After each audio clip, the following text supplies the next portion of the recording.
Welcome to the Legally Speaking podcast. I'm your host, Rob Hanna. This week, I'm delighted to be joined by the incredible Ved Nathwani. Ved is a third-year law student at Queen Mary, University of London, and a future trainee solicitor at Stephenson, Harwood. Ved is the founder and managing director of Cataclysm Ventures, a legal tech community connecting startups and investors. Ved is also the co-founder of the Future Proof Project and founder of the Explanatory Journey. He is a research consultant at BFB Labs, a global shaper at the World Economic Forum, and a venture scout at Ada Ventures. Ved has experience as a commercial litigation and knowledge paralegal, Polish fellow entrepreneur first, head of community at i3 Investing, and intern at the UK Civil Service. Ved is featured in The Times, Business Insider, and Artificial Lawyer. He is an experienced public speaker, passionate about legal tech, AI, education, and exploring the impact of AI on the labour market. So with that all said, a very big warm welcome, Ved. Thanks so much for having me, Rob. Great to be here. It's an absolute pleasure to have you. And before we dive into all your amazing projects, experiences to date, we have a customary opening question here on the Legally Speaking podcast, which is, on the scale of 1 to 10, 10 being very real, what would you rate the hit TV series Suits in terms of its reality of the law, if you've seen it? Maybe 6.5 or 7. Okay. I like that you went for a 0.5. What do you like about it, just briefly? So I'm actually doing a module at uni, quite a rogue one called Law Stories, and we kind of explore how law is portrayed in literature and in kind of the media. We've actually been looking at Suits, and it's quite interesting to say how kind of the atmosphere is set up like a law firm. If you walked into a building which was set up like Suits, it would be very similar to a city firm.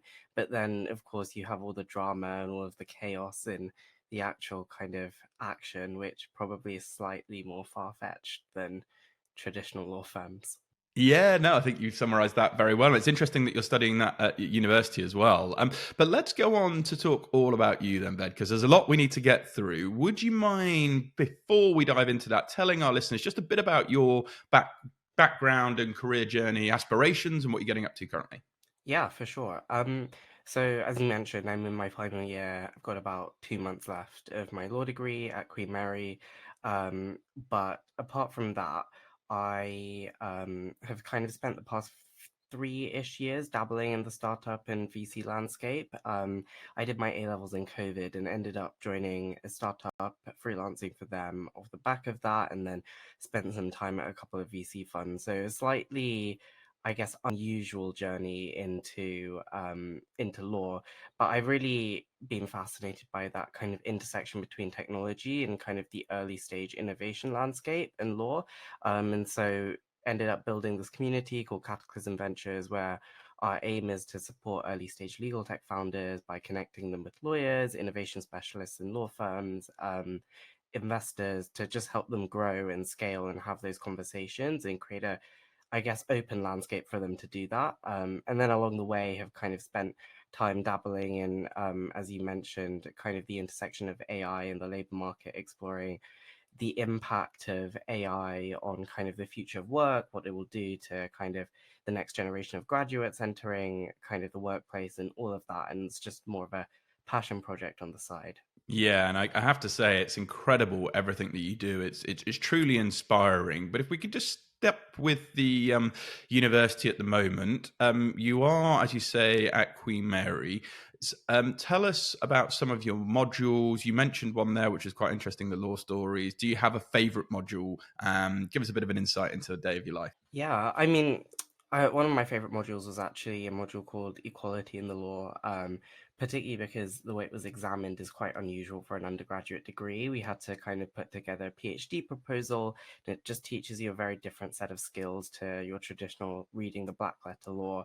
But I found it particularly interesting because I could do my final project on what I wanted. So I was kind of exploring if we should regulate diversity in venture capital and essentially how we can use the law to funnel money into more diverse groups, which is super interesting. And there's not actually much research from the academic standpoint in the area. So yeah, that was probably my favorite module. Yeah, and it's absolutely important work as well. And I think, it's great that, if you identify something where there isn't a lot and you're actually trying to maybe work towards a solution, I love that. If you can't find it, build it. And, you definitely have that entrepreneurial mindset. You definitely have that sort of go-getter mentality. you touched on it before, and I touched on it in the introduction, but let's talk a bit more about sort of Cataclysm Ventures. What was the original inspiration behind it for you? And just tell us a little bit more about how it really bridges the gap between legal tech startups and investors. Yeah, so I guess initially I was really curious about why there was a lack of funding going to early stage legal tech in comparison to other spaces like health tech and fintech. And um, I started speaking with founders who'd, I guess, made it, quote unquote, kind of had gone on to raise their seed rounds and Series A's and all of that, and was really curious as to where they were getting their initial funding, because that seemed to be a stumbling block for a lot of founders, particularly a lot of founders who were lawyers who quit private practice to start their own legal tech startups. And what I found in the process was a lot of early stage legal tech founders were funded by angel investors, who are essentially individuals who pull their money and put them into startups. And a lot of these were kind of under the radar law firm partners, people who had kind of an interest in the space. And so what I really wanted to build was what people might term a syndicate, where you kind of pull together lots of individual investors and kind of give them access to deals. And in the process, it didn't go like I had planned. I guess slightly naive at 19, thinking I could persuade lots of angel investors to kind of part with their money. But I also think that the month after I launched, the market crashed, and of course, individuals are the first people to pull their money out of anything. And I just, in the process, realized I was kind of jumping to step three, where I really wanted to kind of see greater investment into legal tech, wanted to see growth in the space. But I hadn't really done the groundwork, which was step one and two, which is where we're at now. So step one is essentially kind of building a community around what I was trying to achieve. And that's where we're at, where we're kind of essentially just putting legal tech founders in a room with investors, with kind of lawyers who might use their product, innovation specialists. And step two is kind of this educational element, which I think is particularly lacking in legal tech in comparison to other spaces, where there's a lack of conversation between the different stakeholders unless they're kind of required to do so. It's no kind of like genuine community, which I've found, which connects these dots. And from from investor perspectives, they are generally quite hesitant of investing in legal tech. They don't understand the space as much as other sectors. And similarly, I guess from lawyers, they're generally quite skeptical of technology as it is. I think that's changing, but quite slowly. And so I guess this community and this educational element combined was what I really needed to start with, and which is what we're currently building today. So we do this through several things. We have a WhatsApp group. We host events. Last month, we put out kind of a free open source database of resources for early stage legal tech founders, doing all sorts of kind of like, I guess, educational aspects. So we're going to be hosting webinars. We've got a growing student team who kind of work on putting out newsletters and things like that. So all of it's really just trying to build this community and build up the space. Yeah, and I'm delighted to be part of your community, and I think it's fantastic what you're doing, and going above and beyond to really educate and inspire people, particularly in this space, which is, it's got so much potential. And I want to talk a bit more about potential, because in your Medium article, a deep dive into legal tech, Cataclysm Ventures, my journey so far, you share recently I've seen more and more early stage VCs getting excited about the legal tech landscape, and if even they hadn't invested in the space yet, they wanted to learn more. So could you share some of the factors driving excitement amongst VCs about investing in legal tech startups specifically? Yes. So there's so much exciting stuff going on in legal tech, which I think people overlook. I think the generative AI boom is one. I've seen really well-known established VC players, who, funds like Eurazo, which are pan-European private equity funds who've been around for years. You've seen kind of the likes of Lightspeed in the US all put out kind of deep dives into legal tech, which is quite unusual for funds who haven't really invested in the space before. And I think both from those funds and beyond, I'm seeing a lot of interest from investors, because they think AI can massively transform the way in which lawyers work. And beyond that, I think the selling of legal services to clients and in-house teams is a massive draw to them, because it basically proves to them that these startups can kind of scale beyond selling to a handful of big city law firms, and actually you'll have large enterprises who will want to use your technology. So that's one. I think AI has all sorts of different use cases, and we're seeing that across the board. I think the other thing is, from a lawyer perspective, I think you're seeing a new generation of lawyers enter the trainee pool, enter kind of the legal market as associates, and they come with a different perspective, having kind of grown up with using technology. And I think that's massively shifting the way in which law firms are being forced to operate. And that's because the technology for a while, I think, has been quite good. The issue I gets to the point where there's an adoption problem, where firms will buy this technology and then lawyers won't use it. But actually, a lot of junior lawyers are now complaining to firms that the technology is not good enough.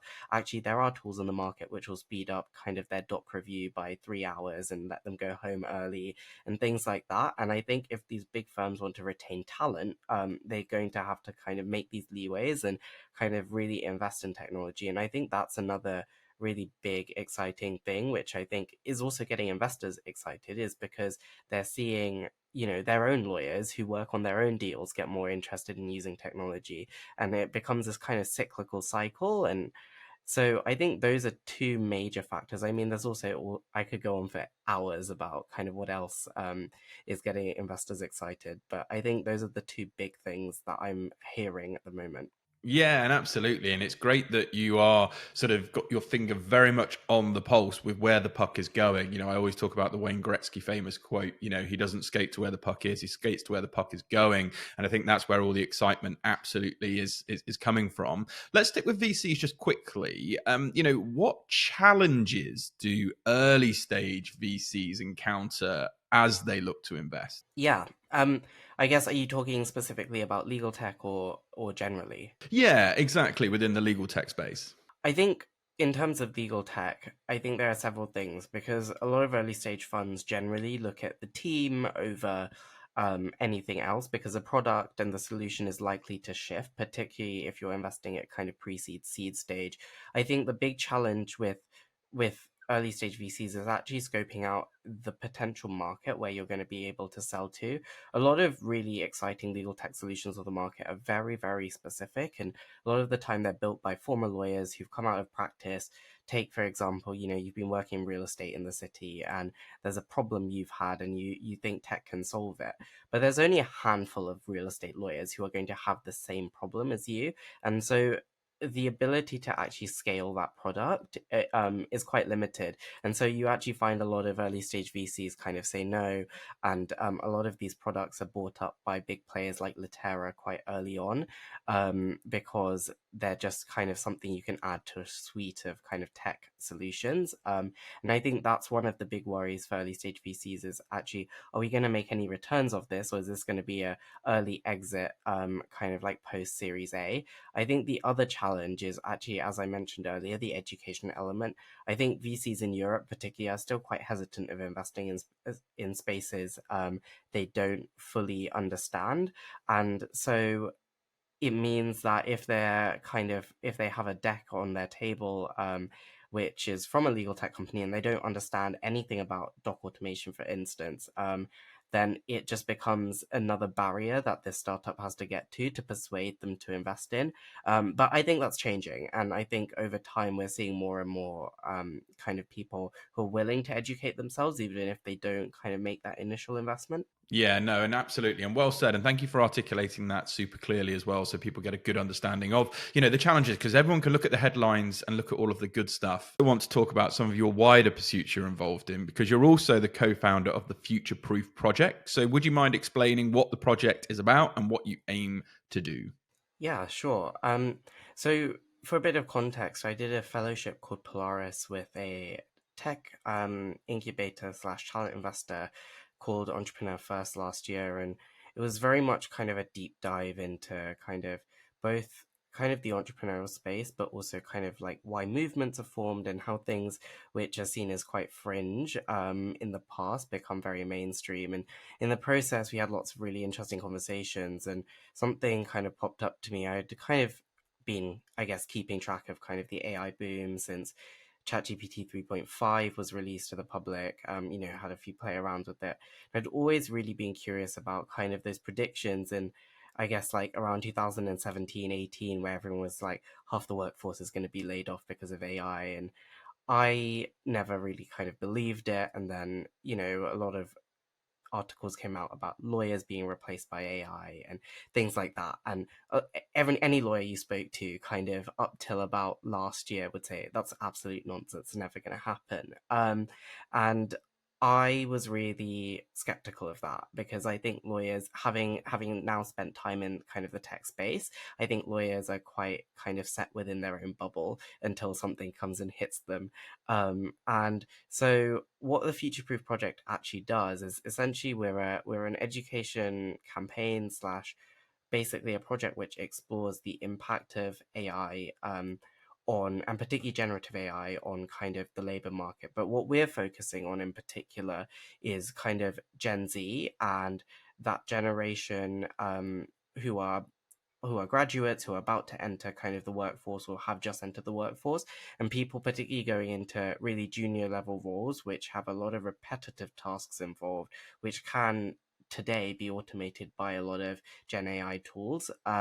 And so what we do is essentially, and what we're building out is a platform where we're trying to kind of provide skills advice and also provide resources to kind of the general public, particularly focused on university students and, as I say, graduates, on basically trying to help them be more employable in a world where I guess the traditional skills a lot of people and university career services in particular are kind of advocating for and no longer really required.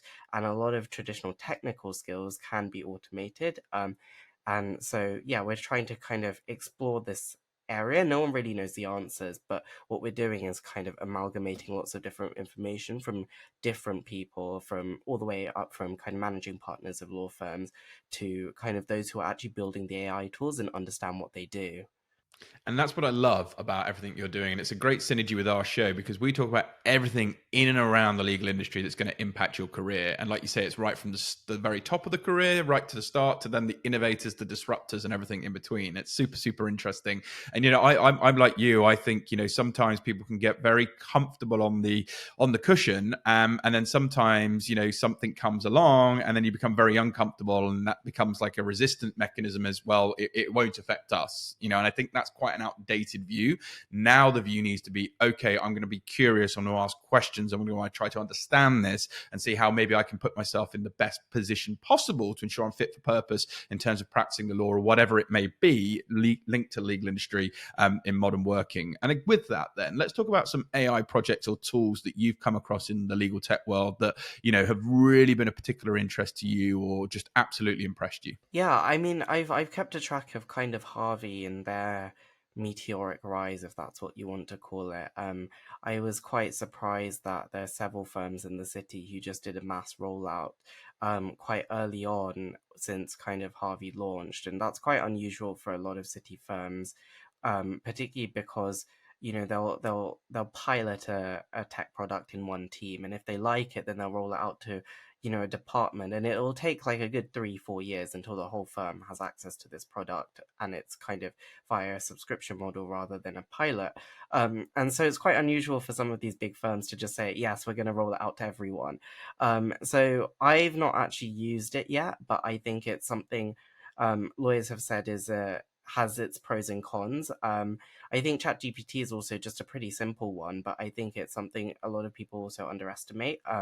I think from a law student perspective, yes, it might hallucinate a bit, might make up cases, but if you're actually just trying to get it to kind of summarize things for you, and if you're trying to kind of get things done quicker and more efficient in terms of the tasks, maybe it's legal research and you're putting in information and just trying to get bits out of it, it's actually quite useful.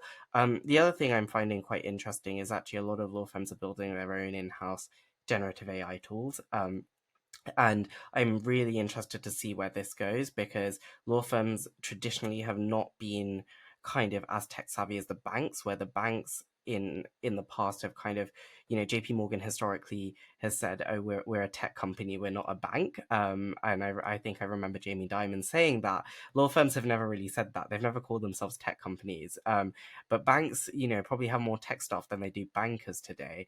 Law firms tend to outsource a lot of their tech to startups. But I think a lot of law firms are worried in terms of kind of data privacy, in terms of kind of clients and things like that. But I wonder if it will be up to kind of the same standard as what some of these lawyers are used to with kind of startups, which are, custom made to build this one tool, and they've grown around this one tool. But that's something which is really exciting and really interesting, and I'd be curious to see how many more software engineers these firms start to hire. Yeah, and I see it as just a massive growth area. I mean, I read lots of content around, what future roles exist in legal, and that they are going to change. That is just the reality. Time for a short break from the show. Are you trapped in a relationship with the wrong legal software provider? It's time to break free and switch to Clio. For a limited time, when you switch to Clio, you can get up to 6 months off a Clio subscription, a free data migration scoping call, and a £100 gift card for attending a demo. Clio is your cost-effective and flexible solution. Choose a plan that fits your needs and budget with no long-term commitments. Pricing starts from just £49 per user per month. Worried about the migration process? Don't be. Clio handles the migration of your existing data and ensures a smooth transition with zero downtime. Join the thousands of solicitors who trust Clio. Switch to Clio now and save.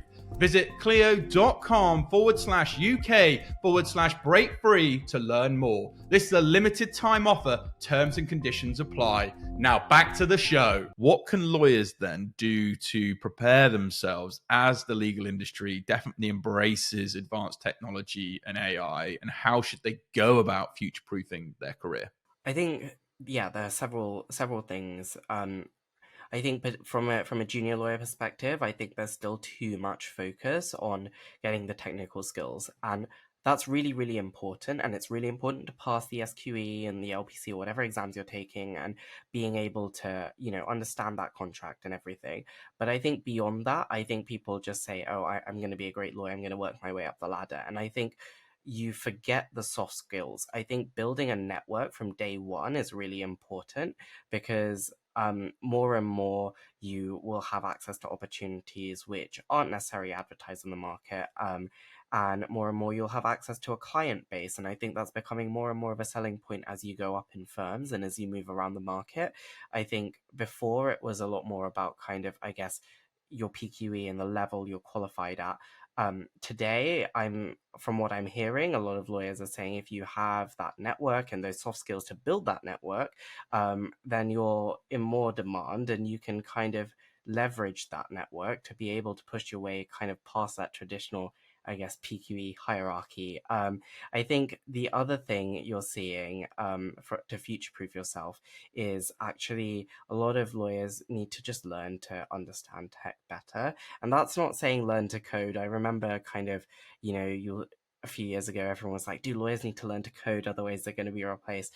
I'm being more, you need to just be open to using technology, learning what's out there, and also understanding, particularly as more and more of your clients become kind of tech, I guess, have tech elements to their business. And a lot of kind of traditional conglomerates who wouldn't see themselves as, Google and Facebook, are now becoming more and more tech reliant. And so understanding kind of what they use, why they use it, and kind of how their business model is changing, is really important. And I think that, again, goes back to the point where just knowing your technical understanding is not enough anymore as a lawyer.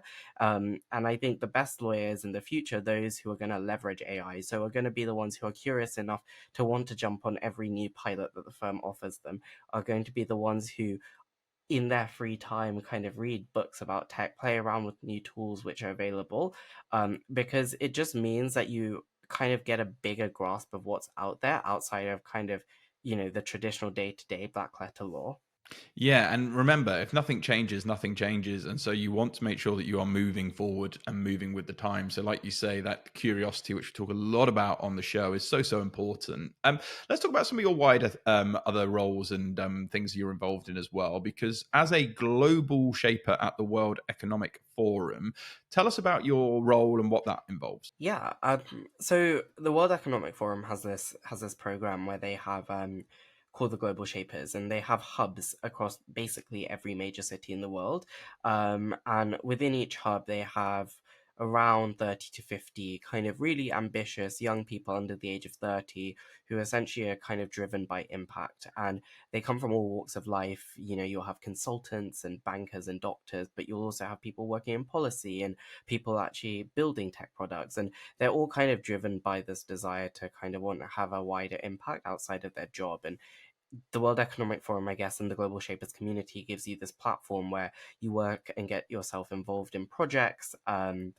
And these projects are run by individual hubs. And so, for instance, I'm in London Hub 2, and we'll have London centric projects, which essentially are aimed at making London a better city. So I've got involved in several projects. I mean, one is AI related, and essentially we're building a white paper kind of exploring the impact of AI, but particularly on young people in London.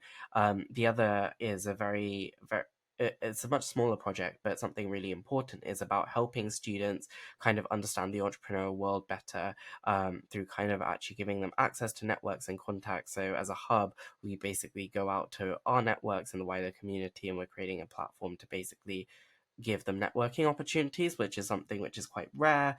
There's all sorts of things related to sustainability, and essentially global shapers kind of get involved within these hubs to work on these projects, volunteer their time to kind of make their cities a bit better. But what's really exciting about global shapers is, of course, it's connected to WEF and it's connected to each other hub, so you get to meet incredible people from across the world. You get to network.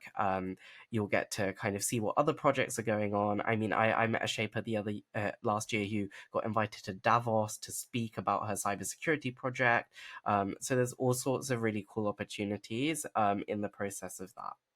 Yeah, and again, it's just fantastic how you put yourself out there, get these meaningful roles, and they're very impact driven. It has to be said. They come from a place of trying to improve and improve efficiencies, improve quality.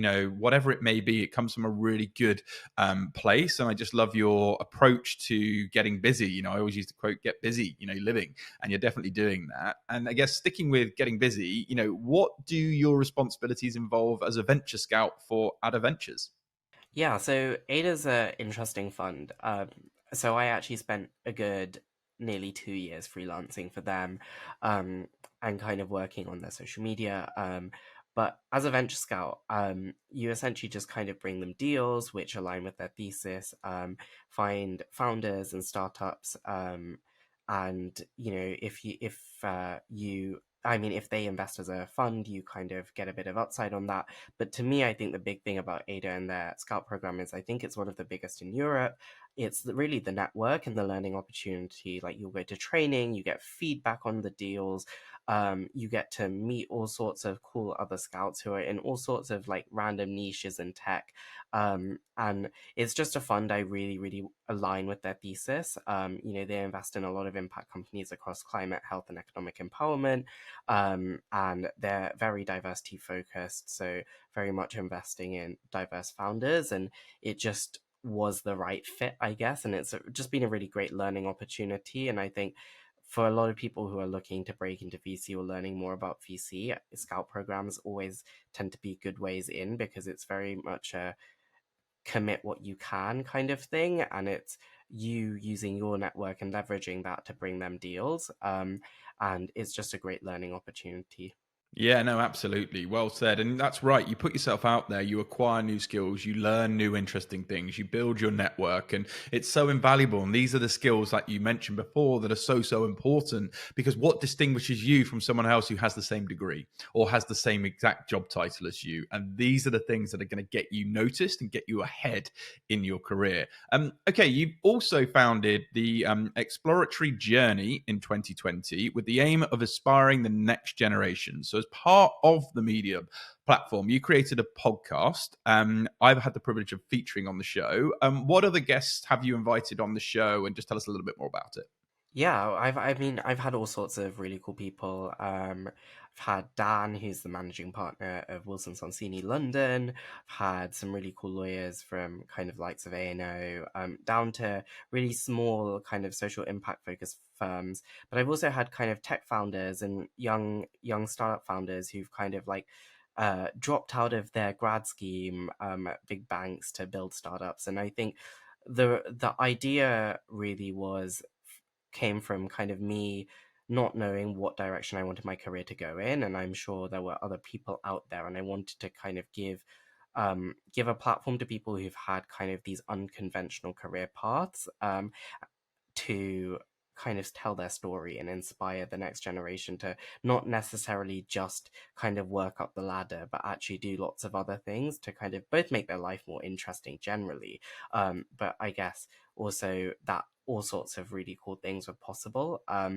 And I guess that also links partly back to the Future Proof project and my interest in kind of how to future proof yourself and doing multiple things and having side hustles, and I guess, building a really unique, what I like to call a unique skill stack. And it's coined by one of my friends, Nikita, and um, it's basically having a unique skill set that no one else can replicate based on all of these different experiences. So you're not just another associate in the wheel, essentially, but you're you, and you have all of these different experiences, which basically make you unique and are able to make you do your job better. So I guess that actually experience I probably should have mentioned earlier, about the Future Proof project, probably stemmed a bit from this podcast, but it's generally just inspiring the next generation. You're absolutely doing that. It has to be said. You are inspiring. You are looking after people. You are educating. I guess the question on everybody's tongues will be: how do you balance it all, Ed? How do you balance your academic commitments, your projects, your roles in legal tech? What's the secret sauce? I think prioritization, honestly. I think you learn in the process. I like to think that if it becomes a priority, there'll be time for it, and it's always kind of worked out that way.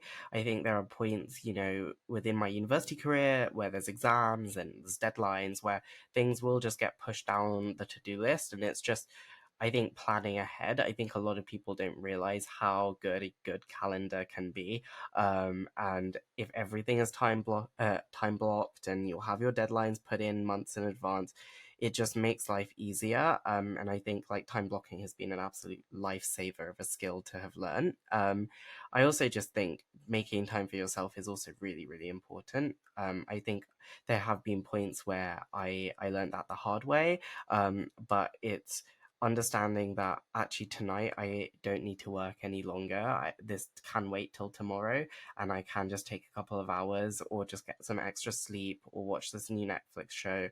And I think that's also like being kind to yourself. I think that there's a lot of people who have really big ambitions and constantly doing stuff, and that's incredible. But I think in the process, you don't want to burn yourself out, and you also don't want to kind of sacrifice, for instance, your health or other parts of kind of your lifestyle. And so understanding both where your priorities are at and also really just making time for yourself is two things which I guess I've learned over the process, which help me balance all of these many things. Yeah, and I have to say it's really important what you say there, because absolutely everything we've discussed is super inspiring, it's progressive, but the number one thing you have to look after is your health. And so it's great that you mentioned that as well, because without that fundamental pillar, everything else cannot fall into place. So thank you for highlighting that as well. Another topic we must talk about, again, if people are listening to this, is thinking, wow, but is there any imposter syndrome in there? So you're open about being a student, attending legal tech events, meeting legal tech CEOs, founders. Have you experienced imposter syndrome before, and if so, how do you overcome that particular feeling? Yeah, all of the time. I think like even when I started the podcast, I remember like when I was reaching out to some of these partners, I must have been 18 when I started. It's like, why would they want to talk to me? And then they'll get back to you on LinkedIn and say, yeah, I'd love to share my journey. And then I'm kind of like, even when you get to the Zoom meeting, I'm like, wow, I'm actually speaking to someone like this. But I think it's like you have to remember that everyone is human. And so like when you're young and trying to kind of start off your career, I think a lot of people put kind of partners on pedestals. You put CEOs and founders and investors, kind of, these are incredible people who've done incredible things. And yeah, they have, but they're also just human, and they were like you one day, wanting to kind of work their way up. And you realize like everyone experiences imposter syndrome. And so that just in itself kind of reduces imposter syndrome, by just thinking that they're just another person, who also just has hobbies on the side and has a life. And you know you're just having another conversation with them. And I think that really reduces imposter syndrome. I think the other thing, is just realizing that if you're in a room, and I think I found this particularly once I was getting to the point where I was speaking at events and conferences where everyone was 10, 15 years older than me on these panels. And you realize that if you're in a room and you've been asked to be in that room, you're there for a reason. And so don't kind of doubt yourself, because other people probably see a lot more in you than you do. And I think one of my mentors said this to me, that like if they've asked you, you take that as kind of a compliment, if you've been asked to kind of speak at these events. And in that process, I guess, like, if you're meant to be there, you're meant to be there. So just do it to your best, do it to the best of your ability. And I guess that also kind of reduces the imposter syndrome, because it's not like you're not meant to be there. And I think you just need to take it one step at a time.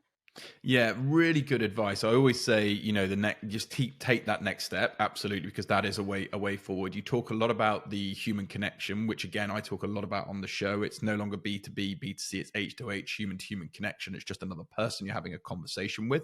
Absolutely. And you also talk about mentors, which again is something we absolutely advocate for here, and how they can help you navigate. Because if you have a seat at the table and you've been invited to it, own it. Like you say, absolutely own that seat, because you have deserved the right to be there. So really good sage tips. Really appreciate that. Okay, Ved, let's talk a little bit about social media. With over sort of 10,000 followers on LinkedIn, and having grown Instagram accounts with over 110,000 followers, and I'm really sort of understanding social media, how have you built your personal brand on social media, and maybe at in-person events, but specifically probably more social media?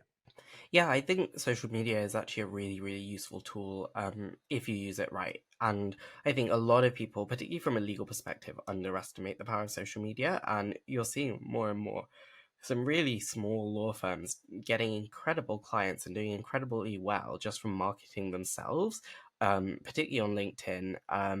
And a lot of it's being authentic. I think a lot of people are like, oh, there's a perception that I need to give advice and I need to say this and I need to say that. And actually, it's quite the opposite. I think if you try to mold yourself into what everyone else is talking about, you're not going to. You're not going to build that brand, because your brand is something you need to own and it needs to be about you. And so, if it's not authentic, it's not about you. And you're not going to be recognized because you're just kind of playing to the crowd.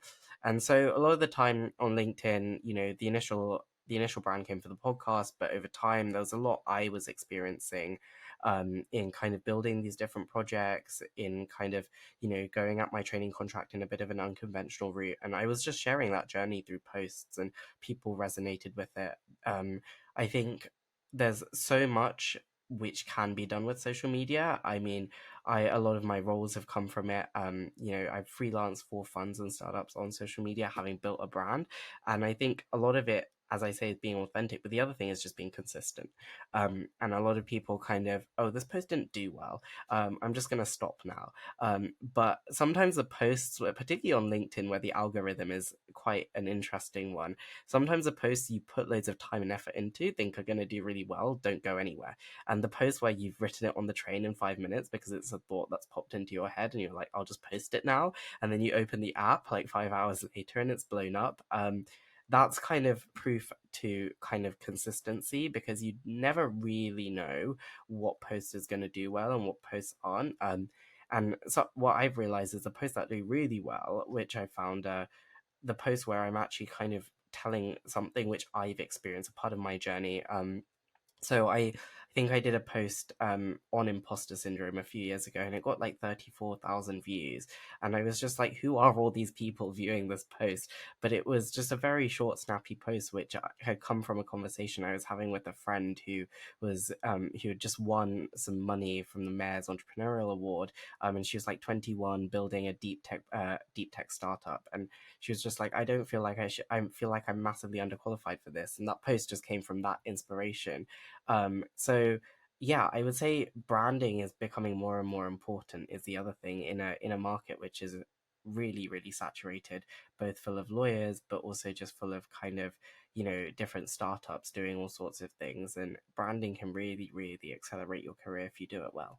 Yeah, I absolutely +1 to everything you just said. And I always say teach for reach, right? If you want to get sort of really noticed, like you say, share that thought, share that experience you've had, educate your audience, and you'll teach for reach. Just remember that, and it's really sage advice, because people aren't looking for copycats. They're looking for that authentic voice, everything that you've just shared. So really appreciate you diving into that. Maybe before we look to wrap up there, 3 quick tips for students or aspiring solicitors wanting to build their brand, specifically perhaps on LinkedIn. I would say never really underestimate your experiences, because every experience is a good experience. I think a lot of people focus on just giving kind of the generic how to get a training contract advice, but I think the best thing about building a brand on LinkedIn is actually, if you've a lot of what I talk about is kind of my experience from startups and how that links to me having got my training contract. And so, like, as I say, be authentic about your journey and kind of tell a story. I think the other two things is really just make sure if you're going to want to focus on kind of building that brand, kind of actually dedicate a bit of time towards it. So as I say, consistency, like what I have is just a little table on Notion, and anytime I have an idea for a LinkedIn post, it just drops into that table. And then at some point I'll sit down and kind of strategize when I want to put out content. And I think content is a bit of a game. You can't just kind of go at it from a whim if you really want to build that brand. It does involve a bit of planning as much as it can be quite spontaneous too.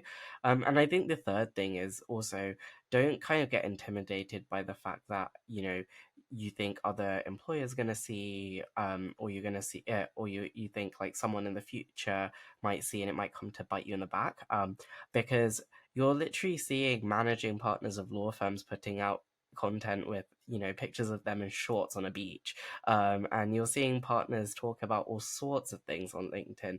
And so if they're doing it, why can't you do it? So yeah, keep going is also the final piece of advice I'd say. Yeah, absolutely. It's definitely a journey, and embrace starting that journey. Just start. And like you say, the more that you can be consistent and just be yourself, the more you'll attract the type of people that you're looking to attract. Okay, finally, Ved, this has been fantastic. What are your plans to encourage Gen Z and the next generation of lawyers to embrace legal tech? Honestly, I think it's a massive mindset shift. You just need people to play around with it, and be a bit more open-minded. I think law schools and kind of the traditional like application cycles and the way in which HR works at these big firms hasn't really helped, because it's very much at many points in the process, a tick box exercise of being able to prove yourself and prove you've got these skills, but you kind of push out any level of authenticity. So I would say be really curious about technology. If you genuinely care about it, at some point where you're going to enter the legal industry, be that through applying for a training contract or be that as a trainee working on a deal, it will come to be in your favor. There are trainees who I've met who genuinely have just like been interested in tech, have never really kind of jumped on the legal tech bandwagon, but got to a point where they were working on a deal or a case, and they knew that there must be something out there on the market which would make their life so much easier.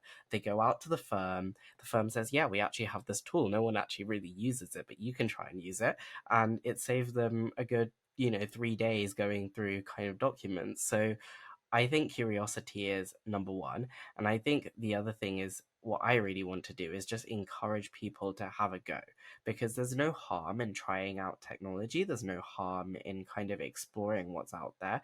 The only thing you're kind of gaining is learning. You might not enjoy, you know, using that technology and you don't have to use it again. But A, you know it exists, and B, you actually kind of have a better grasp of what other technologies might be out there because you've played around with this one tool.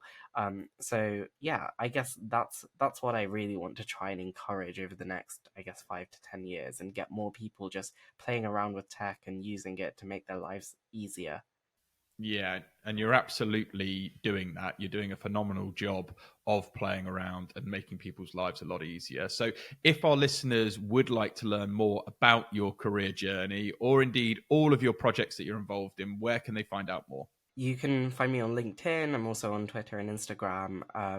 And yeah, particularly on LinkedIn, but also post a lot on Instagram about kind of the events I'm at and things like that. So that might be another place to check out. Absolutely. Well, I just want to say thank you so much, Ved. It's been an absolute pleasure having you on the Legally Speaking podcast. Wishing you lots of continued success with your future career and indeed all your pursuits and projects. But from now, from all of us on the Legally Speaking podcast, over and out. Thank you for listening to this week's episode. If you like the content here, why not check out our world-leading content and collaboration hub, the Legally Speaking Club, over on Discord. Go to our website, www.legallyspeakingpodcast.com, for the link to join our community there. Over and out.